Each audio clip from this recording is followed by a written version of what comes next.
Studios, his talk on In Service to Something Greater. Welcome, Reverend Joel. It's wonderful to see you. Morning, everybody. Morning. This is happy June, happy Pride Month. Next week is Juneteenth and also Father's Day. And I'm using the tumbler that my son got me a year or two ago. It says, Dad, thanks for being my dad. If I had a different dad, I would punch him in the face and go find you. Signed, your favorite. And of course, if you know Rafi, he would never do that, but I love it. So today we're talking about this whole month, actually, we're talking about connecting with service. And the word service has a lot of meanings to it. And I don't know about you, but when I think of service, the first thing I think of is service to other people, like Mother Teresa or volunteering or things like that, which is all excellent, and all of that will be covered in other talks this month. But I wanted to talk today about a little different aspect of service. This is service to what? What are you in service to? Are you in service to making things better for yourself and the world? Or are you in service to status quo in your life, or staying stuck, or maybe just staying comfortable? Are you in service to things that make your life worse, like complaining or addictions or numbing yourself, etc.? We always have a choice. That's what we teach. What we don't often teach is that the choices aren't always going to be very easy peasy and sunny. Sometimes the choices are difficult. That said, one of the things that I've always gravitated to while on this path is the idea of, what am I in service to? Now, who I am serving, that's the effect. That's the effect of a cause. And the cause is, what am I in service to? What am I serving? What ideals, what principles, what vision am I in service to? And I don't mean like that kind of highfalutin, ooh, I'm in service for all the greater good of everybody, and all, that's great, but that's not what I'm talking about. I'm talking about, you know me, I'm talking about on a daily practical level, what is the fruit of my labor showing that I serve?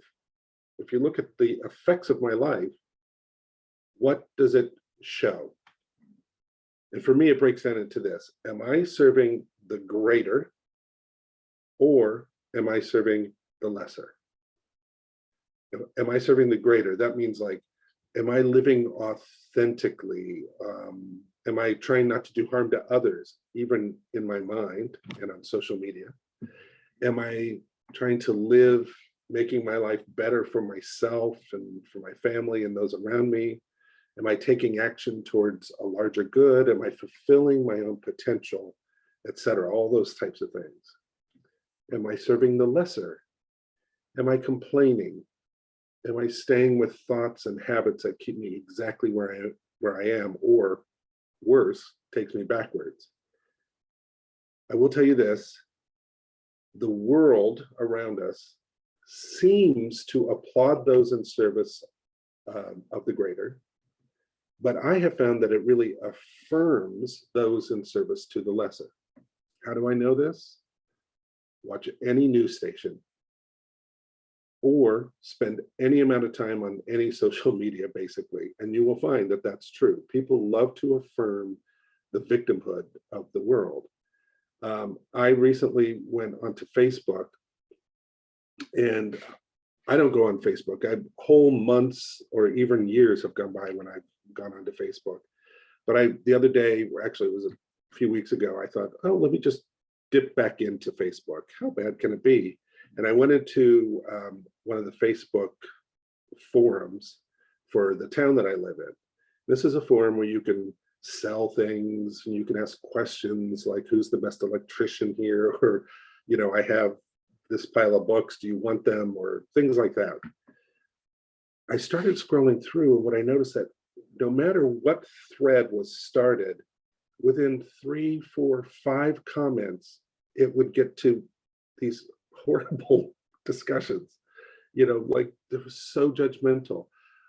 Like people saying, somebody said they were selling shoes for like $8 or something, and somebody said, well, why don't you just give them away to free for those who have less? And then it was like, then it just devolved into this thing. And another one was somebody was wanting to take a walk, and it's like, well, that hurt my feelings because when you said walk, blah blah blah. I mean, it was mind-boggling how it was. And I know that you have experienced the same thing. So are we in service to the greater? I could just go on about that.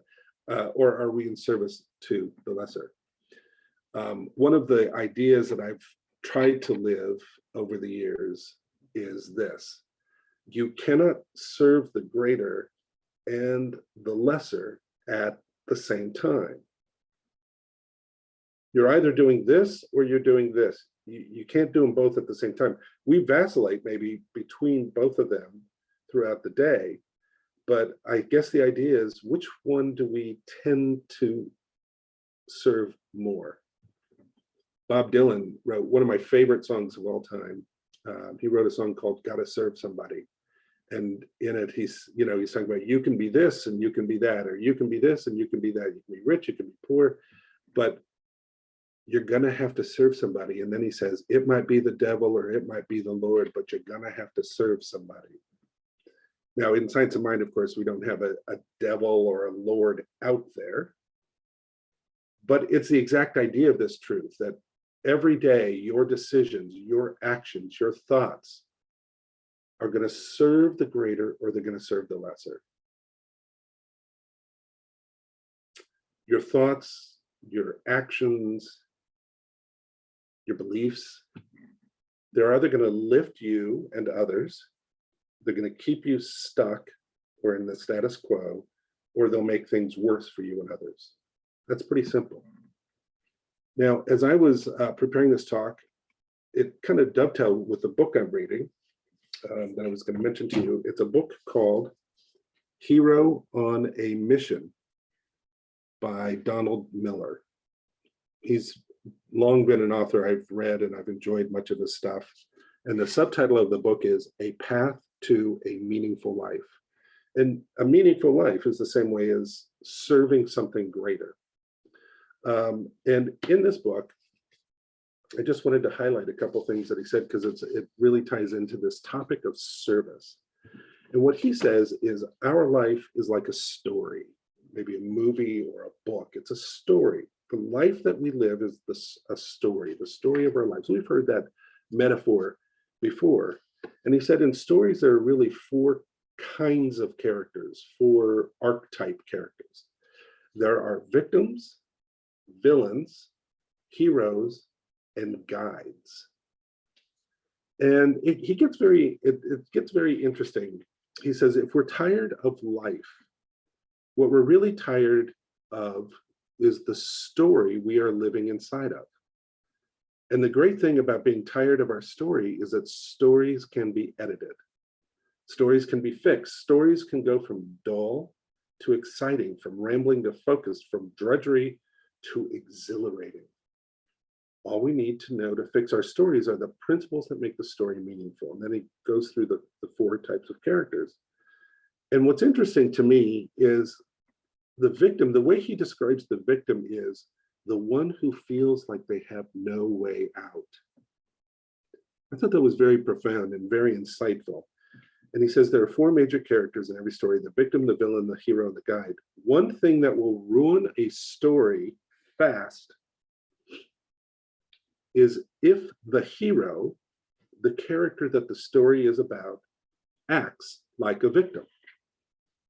Excuse me, you cannot have a lead character in a story that acts like a victim. This is true in stories, and it is true in life. In fact, this is true in stories because it is true in life. The reason a hero that acts like the victim ruins the story is because a story must move forward in order to be interesting. And he goes on to describe what being a victim means and all of that. And then he goes to the villain. And again, his definition of the villain is very interesting. He says the villain is the one who makes others small. That feels very insightful. In a sense, he says that villains are reacting to the pain they feel. What separates a villain from a hero is the hero learns from their pain and tries to help others avoid the same pain. The villain, on the other hand, seeks vengeance against the world that hurt them. The difference between the villain and the hero is the way they react to the pain they've experienced. And he says, now, before we start thinking about the villain out there, because we all know that villain, right? That's the boss who does this, or the family member who does that, or the person who cut us off in line, in traffic, etc. He says, we often are in villain energy itself. How do we know when we're in villain energy? He says, we know we are in villain energy when we dismiss other people's comments or when we think of anyone else as lesser. We know we are in villain energy when we reduce others to their outward appearances rather than taking the time to understand their point of view. We know we are in villain energy when we reduce those who criticize us rather than to seek and learn and grow. That's a big one too. When we reduce those who criticize us, how many times have I felt that or seen that when somebody criticizes, it's like people get their backs up and goes on. That's villain energy, he says. If we are honest, we all surface villain energy all the time, sometimes depending on whether or not we've skipped lunch that day. But another reason not to play the villain is that, like victims, villains do not experience a transformation. Villains are the same bitter menace at the end of the story as they are at the beginning. Not only this, but villains, like victims, play a bit part in the story. For all their power and might and bluster, villains are only in the story to make the hero look good and elicit sympathy for the victim. For as much attention as the villain gets, the story isn't about them. In service to the greater and service to the lesser, how much time do we spend on things that we feel victimized by or people we feel are villains? And that takes us out of our hero energy and keeps us small. Now, the hero, he calls the one willing to face the challenges and to transform. And very quickly, he says this. So this is how we know you're in hero energy. He says, how do you respond to your challenges? When you are insulted, how do you react? When you are rejected, how do you treat the person who has rejected you? When you feel all is lost, are you able to find a light in the darkness? Do you try? Do you move forward against all odds, and do you get up again when you are knocked down? If the hero responds with purposeful action and a sense of hope, our story will move forward and become interesting. But if they respond with a sense of hopelessness, like a victim, or if they lash out at others like a villain, the story will break down. Now, I'm reading you this from this book, but I want to say, why is this important? Especially in a month where we're talking about connecting to service. It's important for this reason. This line right here in bold, the character we play in our life story will determine the quality of our life story. And then he goes on to talk about the guide, which is interesting. And he has a plan to help you live kind of this meaningful hero life, which involves writing a eulogy for yourself.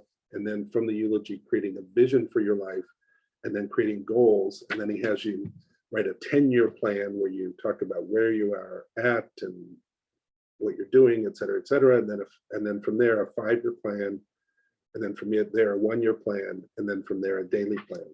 So he gets very into it, but I love those ideas of victim, villain, hero, guide, because it helps us to refocus our energy throughout the day. Let me give you an example of somebody who has transformed victim energy into hero energy. And it happened to be this morning, I was just watching The Daily Show with Trevor Noah. I don't know if you guys ever watched that, but I like watching it. And I was catching up on an episode. And the guest star was a gentleman named Michael R. Jackson. So the title, here's the book again, Hero on a Mission, Donald Miller. Okay. So Michael R. Jackson was the guest on the Trevor Noah show. And basically, it's this is the bare bones of the story. Please research him further so that you can be blessed by learning about this man. But as a young gay Black man from Detroit, in what he described as a homophobic family, he ended up pursuing his interest in writing all the way to New York City. And he went to NYU and he got a BFA in playwriting. And then what? That's what he was asking. Now what? He was in his early 20s, living in Jamaica Plains, looking for a job, which is tough when your BFA is in playwriting. There's not a lot of call for that. And feeling, in his words, unseen and unheard. I think a lot of people can really relate with that, parts of that story at least. And that's where a lot of us stay stuck. We stop there. And I've known, and I know you probably have known, people who have stayed years in that place, but just like, whatever, I don't know what's going on, what do I do, you know, and just feeling stuck, unseen, and unheard. But what he did was interesting. He began writing down his thoughts in a monologue because he was a writer. So he just started writing his thoughts down in a monologue that he called Why I Can't Get Work. And he said it was inspired by his life, but it was larger than that. And eventually he got a job being an usher in Broadway productions, mostly The Lion King and Mary Poppins. And he said that during those performances, he would think of ideas and write them down on the back of those inserts, you know, that go into Playbill. He would write them and put them in his pocket and go home and add them to the monologue. Long story short, eventually his monologue turned into a play called A Strange Loop. Eventually the play made it to off-Broadway. And then it won a Pulitzer for art, the first time a Pulitzer had been awarded to a show that hadn't yet made it to Broadway. And then it made it to Broadway not too long ago, and then it got nominated for 11 Tonys, the most of any production this year, and tonight are the awards. So we'll see tonight if he wins awards for this, but it doesn't matter if, I mean, he's already got the Pulitzer, but it doesn't matter if he wins award because he's in that energy, the hero energy. And in fact, I love this. What he did is, according to the book, Hero on a Mission, he says, he transformed from victim to hero. A victim wallows in their pain, while a hero picks it up and turns it into something useful for themselves and others. That's really amazing. Now, for me, it all comes down to the science of mind. And it really all comes down to that first page of the Science of Mind, which I think frames everything about meaning and service just beautifully. I love this line. You can see just how marked up it is, how tattered my book is getting. He says this, we see abundance in the universe. We cannot count the grains of sand on a single beach. The earth contains untold riches, and the very air we breathe is vibrant with power. Why then are we weak, poor, and afraid? The Science of Mind deals with these questions. The divine plan is one of freedom because bondage is not God ordained. Freedom is the birthright of every living soul. And of course, he goes on, and we've discussed this many times, about the choice that we have, because there is love and there is law, two aspects of the same one mind. When we are in that one mind, when we are knowing the truth of love and acting in a certain way through the creative power of law, we are in that creative flow, which is being in service to the greater. Whatever we do from that, we are in service to the greater. Here's something interesting too. many of you know, Ernest Holmes actually wrote two versions of The Science of Mind. One in 1926, that's this, and one in 1938. He revised it and expanded it in 1938. What's fascinating to me is that piece, that section, that's the beginning of the 1938 edition, is not in the 1926 edition, which is also a very great edition, by the way, if you haven't read it. But what that says to me is, it seems like Ernest Holmes learned that we need the context of something greater to begin the quest. Teachings are good, but the context that we are each, you are and I am each part of something greater, and that we have choice in how we experience and contribute to this greater is where the real miracle of life is. That is service, service to something greater. And when we are in that place, that's when we know that we can be in service to ourselves and to all of humankind simply by following the voice, what he calls that still small voice within us, because we're connected to the one. You can't hold the lesser and the greater at the same time. Whatever is going on in your life, you can be the victim of it, you can hurt others because of it, or you can transform any pain or any challenge into your life quest and become not the victim, but rather the hero of your own life story. When you're the hero, and he says, once you're the hero, you turn into the guide so that you can help others achieve the same thing that you just achieved. That's what Science of Mind teaches about service, of being in service to the greater, which fills us already. I can feel it. It fills us with so much possibility and love and things that we want to experience and share. And that is being in service to the greater. Let's take that into our lives right now. Let's bring this into our life experience so that we can, let's breathe it in. Let's do what one New Thought teacher calls the science of breath. Let's take that breath in and know that we are connected right now just through these words and the feelings and the knowledge that there is one. We're one with the one. And when we know that, when we live and dissolve anything that feels like duality in our lives, we can't be a victim. We can't be a villain, because all is one. So we choose that.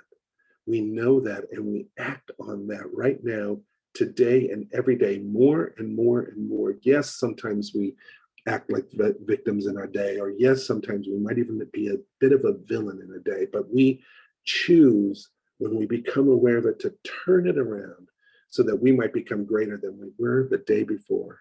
Ever greater, ever greater, ever greater. That's our path.